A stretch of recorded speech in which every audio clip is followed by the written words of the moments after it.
बिस्मिल्लाहिर्रहमानिर्रहीम, अस्सलाम वालेकुम। आज हम बनाएंगे बहुत ही स्पेशल, बहुत शानदार और टी पार्टी के लिए बहुत ही फेवरेट किस्म का केक जो है आलमंड केक। आज हम बनाएंगे बादाम का केक, घर में बनाएंगे और आप हैरान होंगे जब आप इसका रिजल्ट देखेंगे।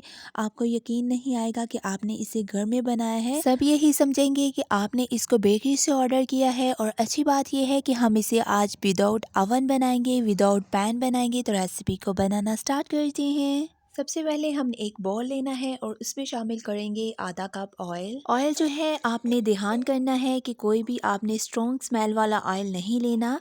बटर लेना चाहते हैं तो वो भी 1/3 कप आपने ऑयल की जगह बटर लेना है। अब हम इसमें शामिल करेंगे आधा कप चीनी। सारी चीज़ों का नापतोल हम मेजरिंग कप से कर रहे हैं। अगर आपके पास ये नहीं है तो सिंपल जो चाय वाला कप है तो फिर आपने सारी मेजरमेंट उसी से करनी है। छोटा कप ले रहे हैं तो फिर आपने 1 कप चीनी लेनी है और 1 कप ही आपने ऑयल लेना है।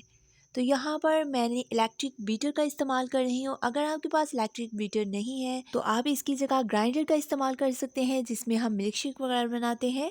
तो यहाँ पर चीनी हमारी बिल्कुल पाउडर फॉर्म में आ चुकी है और अच्छी तरह से मिक्स हो चुकी है। अब हम इसमें शामिल करेंगे 3 अदद अंडे। अंडे हमने रूम टेम्परेचर लेने हैं। फ्रिज में अगर आपने अंडे रखे हैं तो उसको आप 1 घंटा पहले बाहर निकाल देंगे और उसको नॉर्मल होने पर आप इसमें यूज़ करेंगे ताकि हमारा जो केक है वो ख़राब ना हो। बेकिंग के लिए कोई भी चीज़ ठंडी नहीं होनी चाहिए, रूम टेम्परेचर हर चीज़ होनी चाहिए। अब अंडों को भी यहाँ पर हमने बीट कर लेना है 2 से 3 मिनट। इतनी देर में क्या होगा, जो चीनी हमने डाली है वो भी अच्छी तरह से ब्लेंड हो जाएगी, घुल जाएगी। तो यहाँ पर हमें अंडों को बीट करते हुए 3 मिनट हो चुके हैं और अंडे हमारे बहुत अच्छी तरह से बीट हो चुके हैं।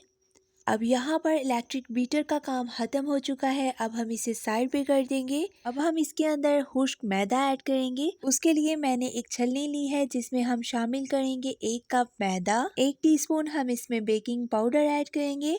हाफ टी स्पून हम इसमें बेकिंग सोडा ऐड करेंगे।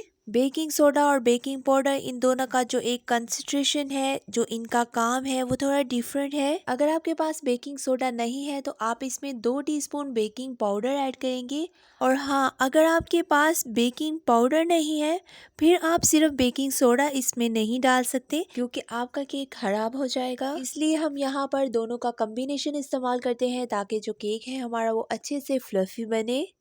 हमने इसे हल्के हाथ से मिक्स करते जाना है। मिक्सचर हमारा अच्छी तरह से मिक्स हो चुका है। अब हम इसमें डालेंगे half tea spoon vanilla essence. Mixture हमारा थोड़ा सा थिक लग रहा है, इसको थोड़ा सा पतला करने के लिए 1/4 कप मैंने इसमें दूध ऐड किया है। 1/4 कप से ज़्यादा आपने दूध ऐड नहीं करना वरना मिक्सचर आपका बहुत ज़्यादा पतला हो जाएगा। तो अब हम इसको हल्के हाथ से मिक्स कर लेंगे। अब हम कलर को थोड़ा सा इन्हेंस करने के लिए इसमें डालेंगे 1 चुटकी जर्दा कलर। अगर आपके पास है तो आप डाल सकते हैं, इससे कलर बहुत खूबसूरत आएगा।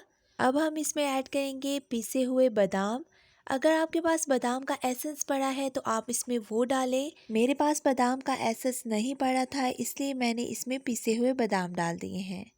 यहाँ पर बैटर हमारा बिल्कुल तैयार हो चुका है। अब हम इसे साइड पे कर देंगे।